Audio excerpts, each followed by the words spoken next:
Hello, সবাই কেমন আছেন? আশা করছি সবাই খুব ভালো আছেন। এখন যেহেতু তালের মৌসুম, আমরা সবাই তাল দিয়ে বিভিন্ন রকম পিঠা, ক্ষীর এগুলো বানাবো। তো আমিও বানিয়েছিলাম আর সাথে একটু ভিডিও করে রেখেছিলাম আপনাদের সাথে শেয়ার করার জন্য। প্রথমে আমি বানানোর জন্য দুইটা তাল নিয়েছি। প্রথমে তালগুলো থেকে সব কোয়া আলাদা করে খুব সুন্দর করে চটকে চটকে তালের কাতগুলো বের করে নিয়েছি। খুব বেশি পানি এখানে আমি ব্যবহার করিনি, তাহলে কিন্তু তিতা হয়ে যাবে। তো এরপর এখান থেকে কিছুটা রেখে দিয়েছিলাম তালের বড়া বানানোর জন্য, আর বাকিটা নিয়ে আমি এখানে তালের ক্ষীর বানাবো। সবগুলো দিয়ে ক্ষীর বানাবো না, কিছুটা এখান থেকে আমি সংরক্ষণও করে রাখবো। আপনাদেরকে আমি ধীরে ধীরে পর্যায়ক্রমে সব কিছু বলবো কিভাবে সংরক্ষণ করতে হয়। এই পর্যায়ে দেখা যাচ্ছে যে তাল থেকে বেশ কিছু ফেনা উঠে আসছে। এগুলো কিন্তু রান্না করতে করতে সব মিলিয়ে যাবে, মানে যতটা কুক হতে থাকবে ফেনাটাও কমে যাবে।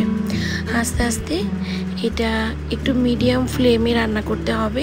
আর এই রান্নাতে কিন্তু এই যে বারবার যে নাড়তে হচ্ছে, এটাই একটু কষ্টের কাজ, তাছাড়া কিন্তু আর কোনো কষ্টই নেই। এই পর্যায়ে কিন্তু ফেনাটা বেশ খানিকটা কমে এসেছে। আর আমি এই পর্যায়ে কিছুটা তাল এখান থেকে তুলেও নিয়েছি ডিপ ফ্রিজে সংরক্ষণ করার জন্য। পরবর্তীতে সেখান থেকে আমি তাল নিয়ে পিঠা বানাতে পারবো, এভাবে তালের ক্ষীর বানাতে পারবো, বা যে কোনো রেসিপি কিন্তু বানাতে পারবো। আপনারা এই পর্যায়ে যখন দেখবেন যে ফেনাটা একদম চলে গিয়েছে এবং কোনো জল এখানে অবশিষ্ট নেই, সেই পর্যায়ে সংরক্ষণ করতে পারবেন। তো এরপর আমি এখানে কিছুটা নারকেল কোড়ানো আর চিনি দিয়েছি।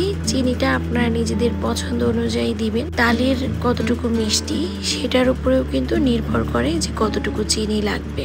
তো আমি চিনিটা দিয়ে আবারও সুন্দর করে নেড়ে নিচ্ছি, কারণ চিনি থেকেও বেশ খানিকটা জল বের হয়ে আসবে আর সেটা আমাদের শুকিয়ে নিতে হবে। এই পর্যায়ে একটু সাবধানতা অবলম্বন করবেন, কারণ এটা কিন্তু প্রচুর ছিটে আসে হাতে। তো এই যে আমি বারবার চামচ দিয়ে উঠাচ্ছিলাম আর এভাবে দানা আকারে পড়ছে, এখানে কোনো রানিং কনসিস্টেন্সি কিন্তু নেই। এই পর্যায়ে চলে আসলে বুঝতে হবে আপনার রান্নাটা হয়ে গিয়েছে, কারণ ঠান্ডা হয়ে আসলে আরেকটু ঘন হয়ে আসবে। তো এই যে আমি একটা ছোট বাটিতে নিয়ে নিয়েছি।